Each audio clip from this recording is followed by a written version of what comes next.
یہ واقعہ ماہ رجب 60 ہجری دمشق میں ہوا، جب حضرت امیر معاویہ رضی اللہ عنہ تعالیٰ کی زندگی میں ان کا بیٹا یزید ولی عہد مقرر ہو چکا تھا۔ چنانچہ امیر معاویہ رضی اللہ تعالیٰ عنہ کی وفات کے بعد یزید نے اپنی خلافت کا اعلان کر دیا۔ یزید نے تمام حلقوں میں اپنے حکام کی طرف فرمان بھیجا کہ میرے حق میں لوگوں سے بیعت کی جائے۔ اسی ضمن میں اس نے مدینہ منورہ کے حاکم ولید بن عقبہ کو لکھا کہ حضرت حسین رضی اللہ عنہ تعالیٰ سے یزید کے حق میں بیعت دی جائے۔ سیدنا حسین رضی اللہ عنہ تعالیٰ نے بیعت نہیں کی کیونکہ یزید فاسق، شرابی اور ظالم تھا۔ اس کے بعد حضرت حسین رضی اللہ تعالیٰ عنہ 4 شعبان 60 ہجری کو مکہ معظمہ روانہ ہو گئے اور مکہ معظمہ میں جا کر قیام فرمایا۔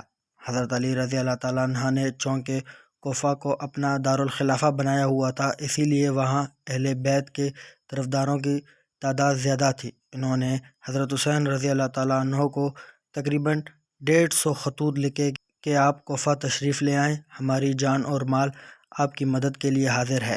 امام مہدی نے اپنے چچیرے بھائی مسلم بن عقیل کو اہل کوفہ سے بیعت لینے کے لیے جب مسلم بن عقیل کوفہ میں پہنچے تو مختار بن عبید کے مکان پر ٹھہرے اور حضرت حسین رضی اللہ عنہ تعالیٰ کے لیے 12,000 سے بھی زیادہ آدمیوں نے اس کے ہاتھ پر بیعت کی۔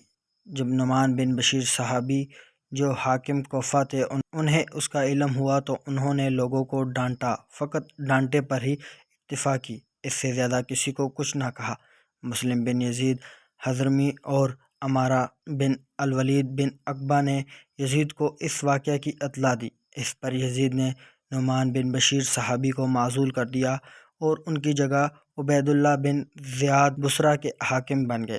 عبید اللہ بن زیاد بصرہ سے کوفہ آئے اور رات کے وقت اہل حجاز کے لباس میں کوفہ میں داخل ہوئے تاکہ لوگ دھوکے سے یہ سمجھے کہ حضرت حسین رضی اللہ عنہ تعالیٰ تشریف لے آئے ہیں۔ لوگوں نے امام موصوف کا خیال کر کے اس کا استقبال کیا۔ اس کے آگے آگے یہ کہتے ہوئے جا رہے تھے، اے رسول اللہ کے بیٹے، تمہیں مرحبا ہو۔ عبید اللہ بن زیاد نے کوئی جواب نہیں دیا یہاں تک کہ سرکاری مکان میں داخل ہو گیا۔ صبح لوگوں کو اکٹھا کیا اور اپنی حکومت کی پسند پڑھ کر سنائی اور انہیں دھمکی دی اور یزید کی مخالفت سے ڈرایا اور مسلم بن عقیل کی جماعت میں پھوٹ ڈالنے کی کوشش کی۔ مسلم بن عقیل ہانی بن عروہ کے مکان میں چھپ گئے۔ عبید اللہ بن زیاد نے محمد بن اشد کو فوج دے کر ہانی بن عروہ کے مکان پر بھیجا۔ ہانی بن عروہ اور اہل کوفہ کے تمام سرداروں کو گرفتار کرا لیا۔ مسلم بن عقیل کو جب یہ اطلاع پہنچی تو انہوں نے بھی اپنے خیر خواہ کو جمع کیا۔ ان کے ساتھ 40,000 آدمی جمع ہو گئے۔ انہوں نے عبید اللہ بن زیاد کے محل کا محاصرہ کر لیا۔ عبید اللہ بن زیاد نے ان قیدی سرداروں سے کہا کہ تم اپنے آدمیوں کو سمجھا دو کہ وہ مسلم بن عقیل کی رفاقت سے باز آ جائے۔ ان لوگوں کے سمجھانے سے 40,000 میں سے فقط 500 آدمی مسلم بن عقیل کے پاس رہے، باقی سب بھاگ گئے، حتیٰ کہ مسلم بن عقیل تنہا رہ گئے۔ اب وہ متحیر ہوئے کہ کیا کرے۔ ایک عورت کے گھر میں آئے، اس سے پینے کے لیے پانی مانگا، اس نے پلایا اور اپنے گھر میں انہیں ٹھہرا لیا۔ اس بڑھیا کا بیٹا محمد بن اشد، جس کا پہلے ذکر آ چکا ہے، جس نے کوفہ کے آدمیوں کو قید کیا تھا، وہ محمد بن اشد کا دوست تھا۔ اس نے جا کر اشد سے کہہ دیا۔ اس نے عبید اللہ بن زیاد کو اطلاع دے دی۔ عبید اللہ بن زیاد نے عمرو بن حرید کو طوال شہر اور محمد بن اشد کو بھیجا۔ انہوں نے آ کر اس بڑھیا کے گھر کا محاصرہ کر لیا۔ محمد بن مسلم تلوار سونت کر لڑائی کے لیے نکلے۔ محمد بن اشد نے انہیں امان دے دی اور عبید اللہ بن زیاد کے پاس گرفتار کر کے لے آئے۔ عبید اللہ بن زیاد نے انہیں قتل کر دیا اور ہانی، جس نے مسلم بن عقیل کو پناہ دی تھی، کو سولی پر چڑھا دیا۔ یہ واقعہ 3 ذی الحجہ 60 کا ہے۔ اسی کے ساتھ ہی عبید اللہ بن زیاد نے مسلم بن عقیل کے دونوں بیٹے محمد اور ابراہیم بھی قتل کر دیے، اور اسی تاریخ کو امام حسین رضی اللہ عنہ تعالیٰ مکہ معظمہ سے کوفہ کی طرف روانہ ہوئے تھے۔ آپ کے دوستوں اور رشتہ داروں کو جب اس ارادے کا علم ہوا تو وہ سخت مضطرب ہوئے۔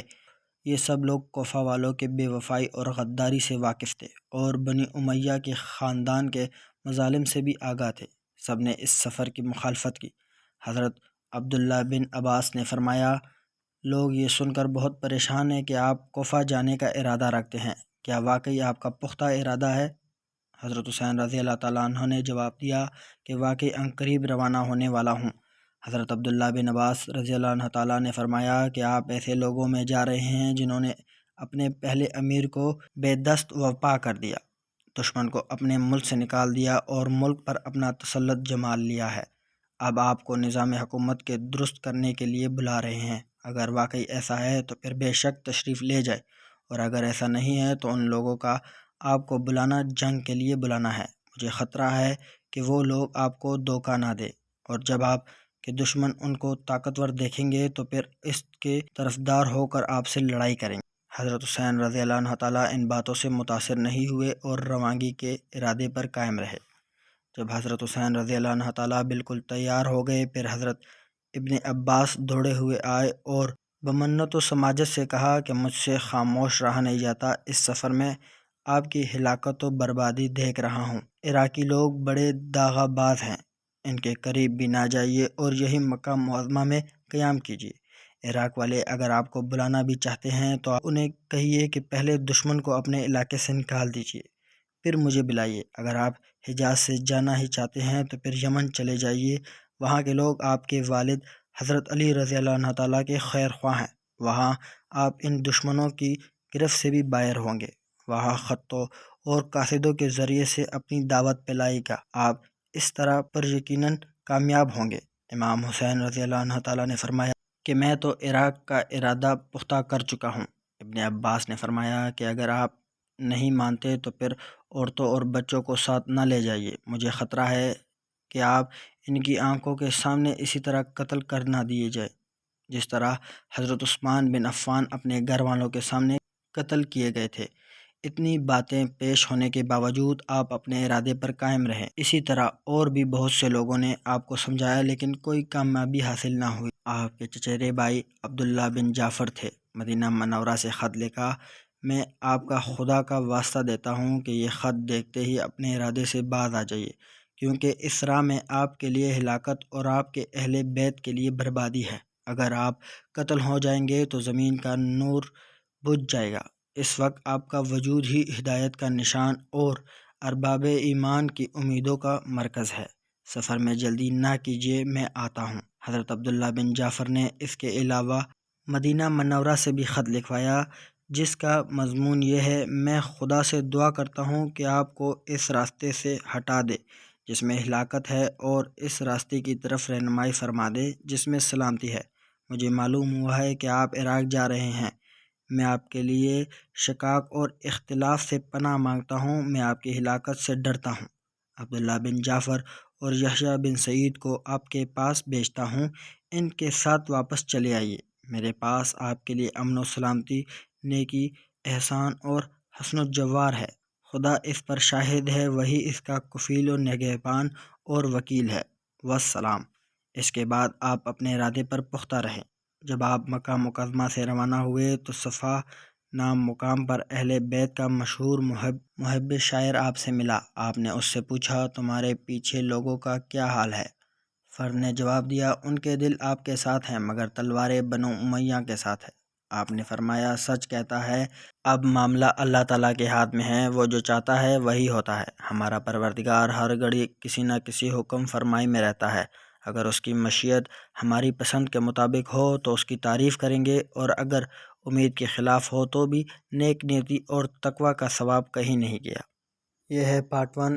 پارٹ 2 انشاءاللہ اگلی ویڈیو میں ہم آپ کو بتائیں گے۔ اگر آپ کو ہماری ویڈیو اچھی لگی تو ہمارے چینل کو سبسکرائب کریں اور ویڈیو کو لائک کریں تاکہ ہمارے ہر آنے والی ویڈیو سب سے پہلے آپ تک پہنچے اور آپ تاریخ سے آگاہ رہیں۔